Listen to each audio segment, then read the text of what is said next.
Well, they say it's hot in California again this year.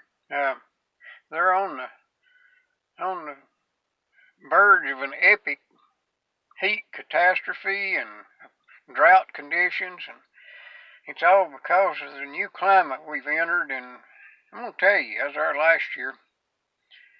It was hot. It was 120 degrees and up near Barstow, and that's what they're talking about this year is 120 degrees. So it's not new, and it wasn't new last year either.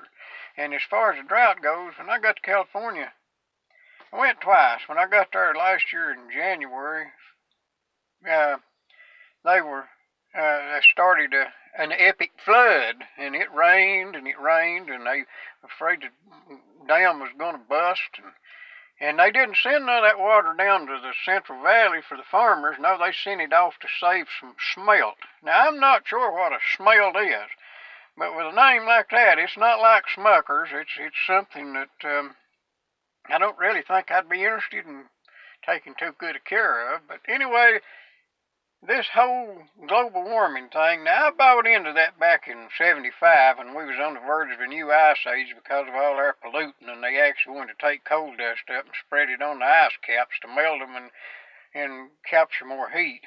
But that didn't go over real good, so then they invented global warming. Now, this is a whole thing is collusion between the business, the one sector of capitalism and socialism, because they both want to control your property for different reasons. The capitalist, that wing, wants to be able to control what you can do with it so they can save it for themselves and do as they please. Been going on ever since the Germans invented zoning back in the 30s. But the socialists, they just want your money. They want everything you've got, and they'll take good care of you till they run out of your money. But all that aside, let's look at it this way. What would be wrong with a little warmer climate? First off, CO2 is increasing, and it's adding to the greenery of the earth. The deserts are shrinking because of plants thrive in CO2. And we're only talking about just a minuscule amount anyway, but it's doing good things. But let's just suppose that, just for the benefit of the doubt, let's just say that the earth is warming. I seriously doubt that we've got anything to do with it, anything significant. But even if we have, is it a bad thing? I mean, you can grow more taters if you've got warm weather and opportunity. You don't freeze to death either. So I think we could get in the shade better than we could build igloos.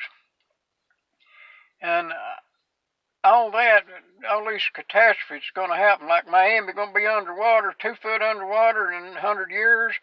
Well, even if that's so, do you think them people down there in Miami are just going to sit there and flood?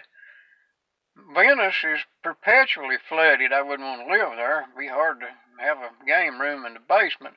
But then look at New Orleans. It's 4 foot underwater. They built it that way, and they get along just fine as long as they maintain their levees and don't let some do-nothing mayor that's too busy lining his pockets and won't run the buses. But just calm down. Don't worry. We're not in no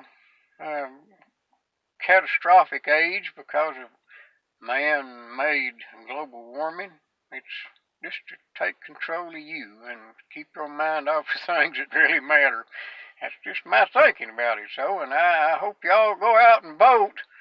Well, actually, I don't. I hope you find out what you're voting for and who you're voting for before you vote. And if you can't figure it out, stay at home. We don't need people down there voting for just personalities. I endorse that candidate. I paid for it, and I ain't voting for nobody. Thank you, everybody.